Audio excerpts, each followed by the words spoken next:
Au niveau du festival en lui-même, donc Rhodes, peut-être que tout le monde n'en a pas entendu parler. Ok, stop. Nous sommes le 28 janvier 2023, nous travaillons déjà depuis septembre 2022 sur l'organisation du festival Rhodes et nous décidons enfin d'annoncer la date de l'événement lors d'une soirée de lancement au Club 15 à Orléans. C'est un festival donc, autour de tous les arts urbains, donc de street art, toute la culture urbaine autour du sport, de la danse également. Et donc la 6e édition, elle arrive donc dans quelques mois à l'été prochain. Et donc là ce soir, on vous a aussi convié pour vous révéler la date officiellement, donc en toute exclusivité.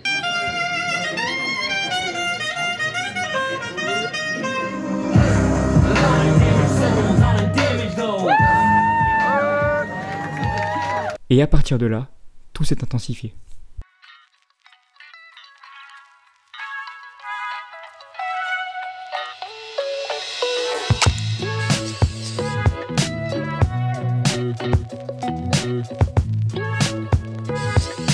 Il faut connaître des trucs comment on dit, participatifs.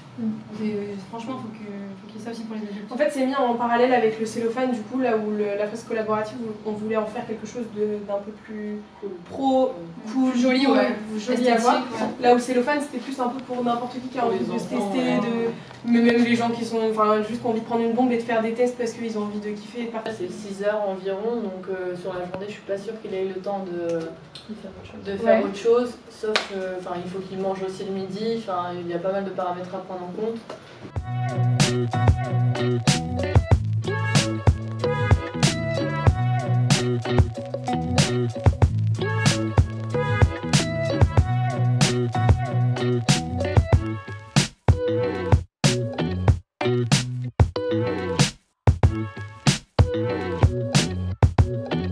Aujourd'hui, c'est la journée manuelle Rhodes. Donc on est en train de préparer tous les supports de communication, style panneaux, arches, lettres Rhodes que vous verrez sur le festival. On met tout bien, on repeint tout, pour que ça soit propre et beau.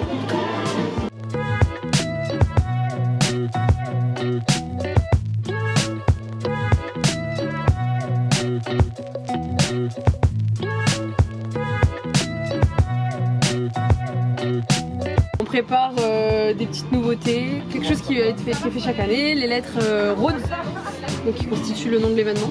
Donc on les repeint. Cette année on va faire un truc plus nouveau des autres années, donc ça va être cool. Et voilà. Merci beaucoup.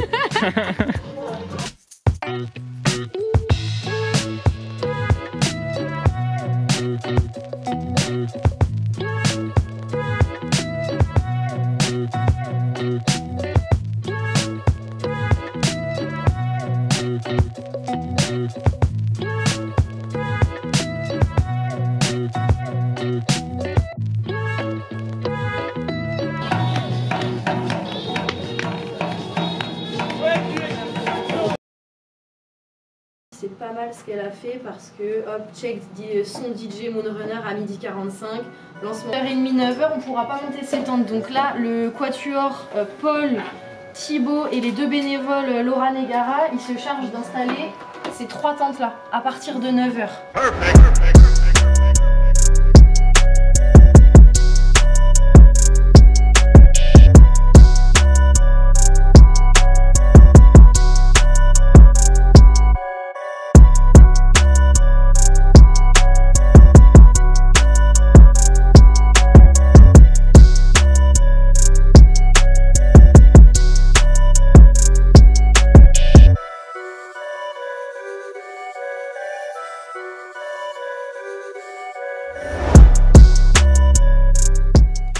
L'étape des supports de communication et du merch, donc des vêtements, c'est une étape qui est super importante et relativement stressante, donc on n'a pas envie de se louper là-dessus.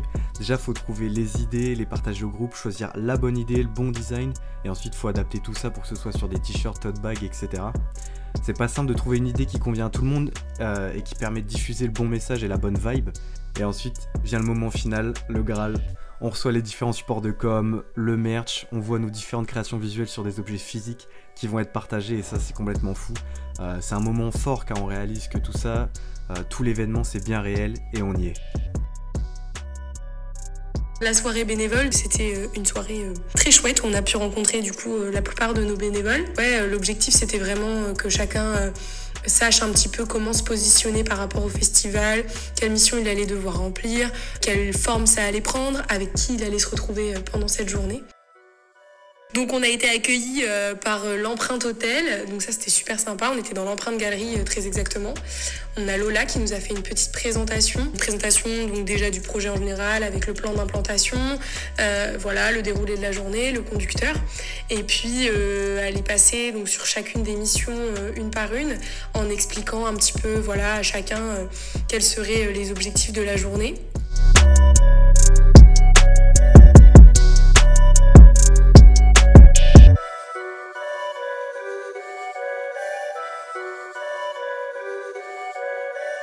Les anniversaires, joyeux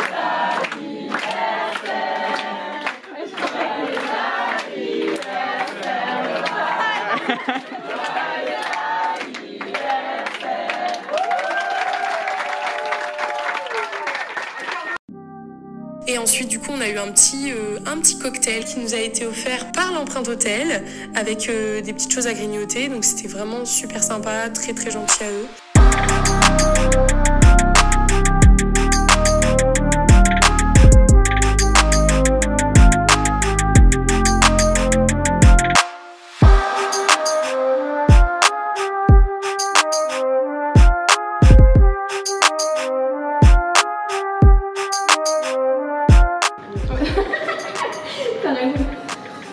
Alors bonjour.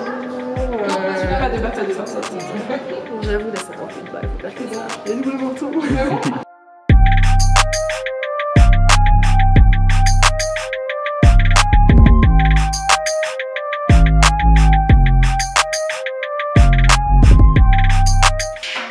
Il y a moyen celui-là, on va être dessus. En fait, je pense qu'il y a un Là, on est à J-1 de l'événement. Toute l'équipe commence à s'activer bien comme il faut et ce matin on a chargé tout le petit matériel et les boissons dans le petit fourgon et l'après-midi avec une team on est parti charger le camion de 15 mètres cubes avec tout le gros matos, les barils qui vont servir de poubelle, les grosses lettres roses et beaucoup d'éléments de scénographie.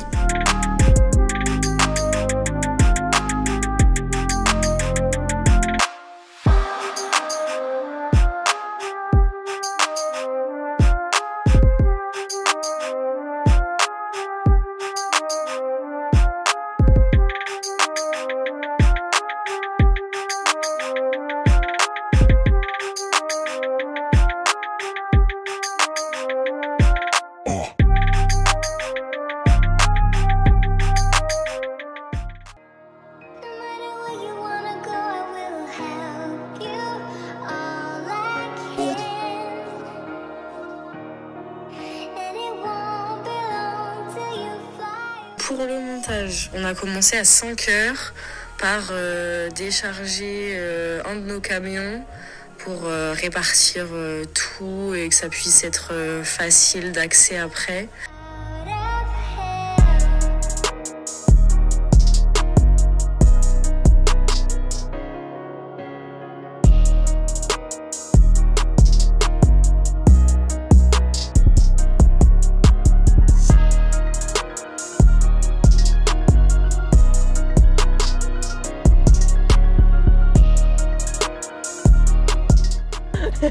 Premier truc que je porte, je suis dégueulasse. Oh non. Alors, Ouais, 2 mètres par rapport aux terrasses. Tu peux redonner tes consignes de manière un peu plus dramatique? Il faut installer toutes les barrières. Toutes les barrières maintenant. Super. C'était intéressant de voir que chacun était bien au fait de ce qu'il avait à faire. On s'est tous activés, on a tous monté cette place en très peu de temps. Parce qu'au final, à midi, tout était bon. Ça s'est fait en grande partie grâce au conducteur qu'on avait tous fait de manière commune lors de réunions et chacun de notre côté.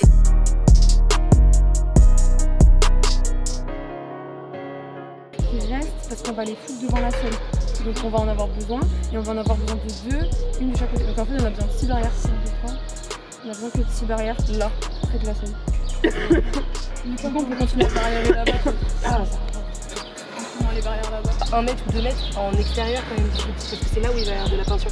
Si tu mets que 4 mètres, ça te fait genre 1 mètre de chaque côté. On a le droit de dire que c'est très bien, mais peut-être on peut prendre de la largeur. Je fais confiance, de toute façon, c'est plus grand.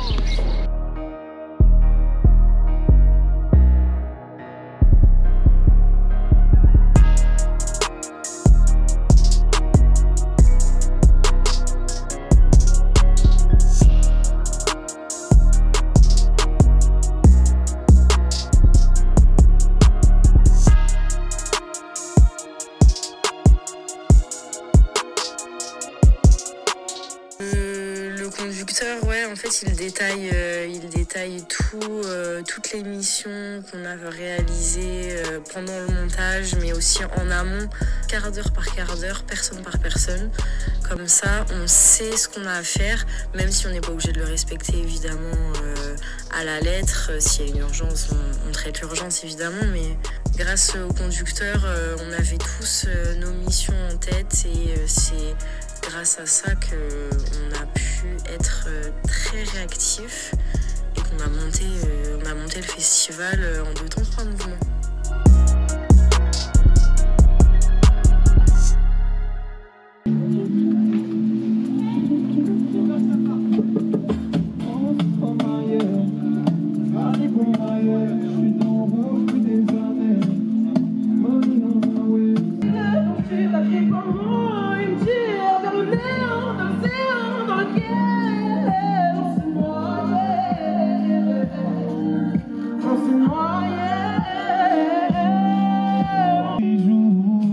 Petit boy ne sait pas trouver, et petit boy a tout à prouver. Briser les chaînes sur son cou, briller comme lumière du jour. C'est un petit cœur sec. Tout le monde s'est emporté, impossible, c'est vraiment sincère. Ne compare pas aux autres, chacun sa partage. Rhodes en soi, c'est une super opportunité. Si je devais le refaire, je n'hésiterais même pas. L'organisation des pôles comme du projet au global était top. Plaisir d'avoir pu faire ce projet avec une équipe en or comme celle-ci. Cette année, elle était fantastique avec cette équipe de 18 personnes. On en a vécu des moments qui seront gravés à jamais. Merci à tout le monde et merci à vous, tous les visiteurs, d'avoir vu cet événement qu'on a pris plaisir à faire. Cette année encore, la Teams Rhodes a fait preuve d'un investissement sans faille pour offrir aux Orléanais un festival d'une très grande qualité. L'engagement, la créativité, le sens de l'initiative, mais aussi la cohésion et bien évidemment la détermination sont finalement autant de qualités professionnelles que l'ensemble des membres de l'équipe a su mobiliser. Alors le résultat a été bien au-delà de mes attentes. Je souhaite remercier toute la Teams Rhodes du fond du cœur pour son investissement, pour son professionnalisme, mais aussi bien sûr pour sa bonne humeur qui nous a permis de travailler dans les meilleures conditions durant cette année.